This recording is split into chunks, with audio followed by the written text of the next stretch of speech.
भाई अभी कुछ दिन पहले मेरा दोस्त अपनी गर्लफ्रेंड से मिलने जा रहा था, तो रास्ते में कम से कम 100 बार उसने मुझसे ये पूछा कि भाई मैं अच्छा दिख रहा हूँ कि नहीं। मेरा दोस्त कह रहा था कि मैं पहली बार उससे सामने से मिल रहा हूँ, अगर वो मुझे पसंद नहीं करेगी तो अगर यहाँ पे कोई लफड़ा हो गया तो फिर वो अपनी गर्लफ्रेंड से मिलने से पहले ही अपने दिमाग में 100 वर्स्ट केस सिनेरियो बना चुका था। मैंने उसे कहा कि भाई तू गाड़ी चलाने पे ध्यान दे, जो होगा देखा जाएगा। अब सच सच बताना, क्या ये सिर्फ मेरे दोस्त की कहानी थी? शायद नहीं, क्योंकि तुम भी बिल्कुल वैसे ही हो। अब कुछ बोलना मत, सिर्फ सुनना। पिछले महीने तुमने भी कुछ नया काम करने से पहले ही 1000 बार ओवर थिंकिंग किया होगा। जिम का दरवाजा खोलना हो, या फिर अपना यूट्यूब चैनल शुरू करना हो, या फिर अपने मनपसंद लड़की से बात करना हो, तुम्हारा दिमाग 1000 नेगेटिव चीजें दिखाना शुरू कर देता है। फिर तुम खुद को कोसते हो कि शायद मेरे अंदर ही कोई कमी होगी, मैं ही फट्टू हूँ, या फिर शायद मेरे अंदर कॉन्फिडेंस ही नहीं है। तो मेरे भाई आज हाथ जोड़कर एक कड़वा सच सुन लो, तुम पैदाइशी आलसी, कमजोर या ओवर थिंकर नहीं हो। सच तो ये है कि तुम्हारा दिमाग लिटरली बचपन से ही डैमेज किया गया है। हमारी इंडियन सोसाइटी ने हमें बचपन से इस तरह से रेडी कर दिया कि हम कोई भी फेलर या बेइज्जती से बहुत ज्यादा बचते हैं। आज मैं इसी दिमागी वायरस का पूरा पोस्टमार्टम करूंगा और तुम्हें बताऊंगा कि इस दिमागी गुलामी से कैसे बाहर निकलना है। अब मेरी बात बिल्कुल ध्यान से सुनना। जब तुम उस लड़की से बात करने का सोचते हो जिसे तुम महीनों से पसंद कर रहे हो, या रातों को जाकर अपना नया यूट्यूब चैनल प्लान करते हो, या फिर जिम जाकर खुद को बदलने का पक्का फैसला लेते हो, तो भाई तुम लेजी या कमजोर बिल्कुल भी नहीं हो। तुम्हें अच्छे से पता है कि लाइफ में क्या करना है। लेकिन जब रियल दुनिया में कोई भी कदम उठाने की बारी आती है, जैसे कंटेंट क्रिएट करना या फिर किसी ऐसी लड़की से बात करना जिसे तुम पसंद करते हो, तो हमारा दिमाग हमें तुरंत रोक देता है। तुम तुरंत सोचने लगते हो कि अगर दोस्तों ने मेरा वीडियो देखकर अगर मजाक उड़ाया, तो जिम में अगर रॉन्ग सेट मार दिया और लोग हंसने लगे, फिर अगर इस लड़की ने इग्नोर कर दिया और फिर सहेलियों के सामने मजाक बना दिया, फिर तुम सोचते हो कि अगर ऐसा हो गया तो मेरी तो इज्जत ही चली जाएगी और भारी बेइज्जती हो जाएगी। तुम जब भी कोई नया काम शुरू करने जाते हो, तुम्हारा दिमाग सबसे वर्स्ट केस सिनेरियो सोच के रख लेता है। तुम्हारा दिमाग तुम्हें पूरी तरह से डरा देता है। लेकिन भाई याद रखना, इसमें तुम्हारी थोड़ी भी गलती नहीं है। इस तरह से तुम्हारी प्रोग्रामिंग ही बचपन से की गई है। जरा अपने बचपन के फ्लैशबैक में जाओ। मुझे आज भी अपनी एक स्टोरी याद है। जब मैं बहुत छोटा था और गाँव में रहता था, तो मेरे घर पर कुछ मेहमान आए हुए थे। तो फिर पापा ने कहा कि जाओ सबके लिए पानी लेकर आओ। तो फिर मैं घर के अंदर गया,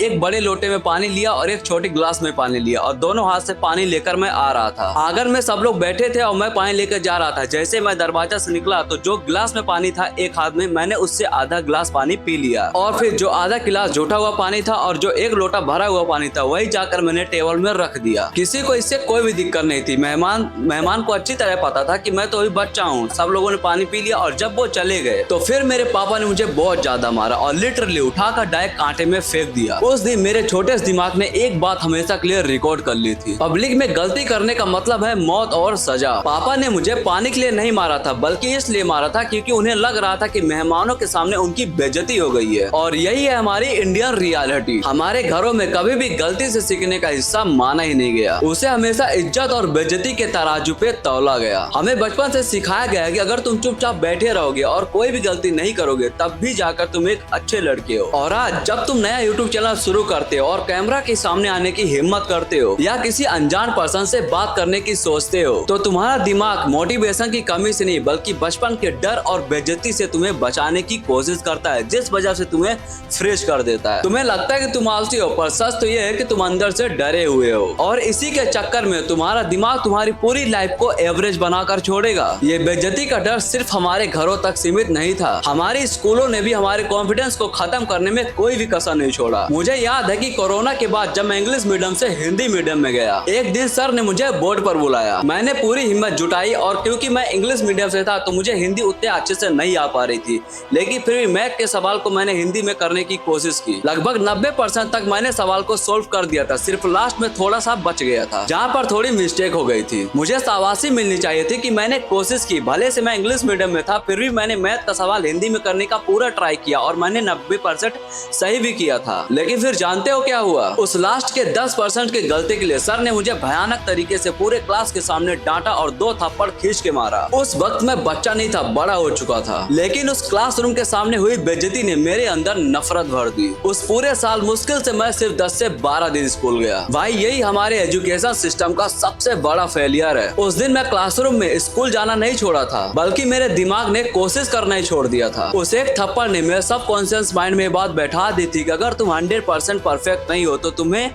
बेइज्जत किया जाएगा। इसलिए कुछ नया ट्राई ही मत करो। आज जब तुम अपने कमरे में बैठकर कोई नई वीडियो एडिट करते हो या फिर कैमरे पर बोलने की कोशिश करते हो और अगर वो एक बार में परफेक्ट नहीं बनता तो तुम उसे दुनिया को दिखाने से बहुत डरते हो। क्यों? क्योंकि तुम्हारे दिमाग में आज भी वही सोसाइटी खड़ी है जो तुम्हारे एक छोटी सी गलती पर हंसने के लिए पहले से तैयार है। हम आलसी नहीं है भाई, बल्कि उस सिस्टम की वजह से पैरालाइज्ड हो चुके हैं जिसने हमें यह सिखाया ही नहीं कि गलतियां करना सक्सेस का पहला और सबसे जरूरी कदम है। तो अब सबसे बड़ा सवाल, बचपन की इस प्रोग्रामिंग को डिलीट करके फिर से कॉन्फिडेंट कैसे बना जाए? कोई मोटिवेशन ज्ञान नहीं दूंगा, सिर्फ 3 बात हमेशा के लिए मान लो। पहला नियम, डू समथिंग प्रिंसिपल। हम सब सोचते हैं कि पहले कॉन्फिडेंस आएगा फिर हम एक्शन लेंगे। ये दुनिया का सबसे बड़ा झूठ है। असली चैन होती है एक्शन, इंस्पिरेशन, मोटिवेशन। कॉन्फिडेंस आसमान से नहीं टपकता, वो पैदा होता है पहले छोटे से एक्शन के बाद। वीडियो बनानी है तो लाइट कैमरा मत देखो, बस रिकॉर्ड बटन दबाओ और बोलना शुरू करो। जो गलती होगा वो देखा जाएगा। जैसे ही तुम पहला फिजिकल एक्शन लेते हो दिमाग फ्रिज मोड से बाहर आ जाता है। उसे समझ आता है कि भाई मिस्टेक करने से मौत नहीं हो रही। एक्शन से मोमेंटम बनता है और मोमेंटम से ही असली कॉन्फिडेंस आता है। दूसरा नियम, सेपरेशन ऑफ टास्क। लाइफ में एक गहरी लाइन खींच दो, मेरा काम वर्सेस उसका काम। तुम्हारा काम है जिम जाना, वीडियो बनाना, किसी से बात करना या फिर मेहनत करना। ये तुम्हारे कंट्रोल में है। अब लोग क्या सोचेंगे, कमेंट में क्या लिखेंगे, वो तुम्हारी बुराई करेंगे या तुम्हारी अच्छाई करेंगे, वो सिर्फ उनका काम है। जब तुम दूसरे के हिस्सों का काम अपने दिमाग में करते हो तभी सिस्टम हैंग होता है। दूसरों को अपना काम करने दो, तुम सिर्फ अपने दिमाग के मालिक बनो, उसी दिन असली आजादी फील होगी। तीसरा नियम, द 70% रूल। बचपन की बेइज्जती ने तुम्हारे दिमाग में जहर घोल दिया है। सिर्फ परफेक्ट लोग जीने लायक हैं, लेकिन सच ये है कि इस पूरी दुनिया में परफेक्शन कहीं भी नहीं है। ये सिर्फ एक भारी ढाल है जो तुमने सिर्फ इसलिए पहन रखी है ताकि कोई भी तुम्हें जज न करे। आज से इस ढाल को उतार कर फेंक दो। 70% काम हो जाए तो पब्लिक कर दो, 70% सही हो तो दुनिया के सामने रख दो, बाकी 30% अपने आप सुधर जाएगा जब तुम लगातार काम करते रहोगे। वीडियो में अटक रहे हो तो अटकते हुए अपलोड करो। गलती से अगर एक्सरसाइज गलत हो जाए तो होने दो। जब तुम्हारा दिमाग देखेगा कि तुमने इनपरफेक्ट काम किया, लोग थोड़ा हंस भी रहे थे लेकिन तब भी तुम्हारी दुनिया खत्म नहीं हुई, तो इससे तुम्हारे अंदर का डर पिघलने लगेगा। अपनी वैल्यू बदलो, लोगों की झूठी वाहवाही नहीं। अपनी ग्रोथ को अपनी सबसे बड़ी वैल्यू बनाओ। मेरे भाई याद रखना, दुनिया की सबसे बड़ी जेल वो नहीं होती जिसमें लोहे की दीवारें हो। सबसे बड़ी जेल तुम्हारे दिमाग में है। जो तुम सोचते हो कि लोग क्या कहेंगे, अगर गलत हो गए तो फिर क्या होगा, जब तक तुम इन दीवारों को देख नहीं लोगे तब तक तुम इससे बाहर नहीं निकल पाओगे। आजादी की कीमत हमेशा नापसंद किए जाने का हौसला रखने से चुकानी पड़ती है। अगर तुम इस डर में जियोगे कि हर कोई तुम्हें पसंद करे तो पूरी जिंदगी दूसरों के इशारों पर नाचते रहोगे। मैंने अपने जिंदगी के वो कड़वे सच तुम्हारे सामने रख दिए जिन्हें लोग कैमरा पर बोलने से डरते हैं। सो वीडियो पसंद आई हो तो वीडियो को लाइक करके चैनल को सब्सक्राइब कर देना। मिलते हैं नेक्स्ट वीडियो में, तब तक के लिए काम करते रहो क्योंकि सबसे ज्यादा जरूरी वही है।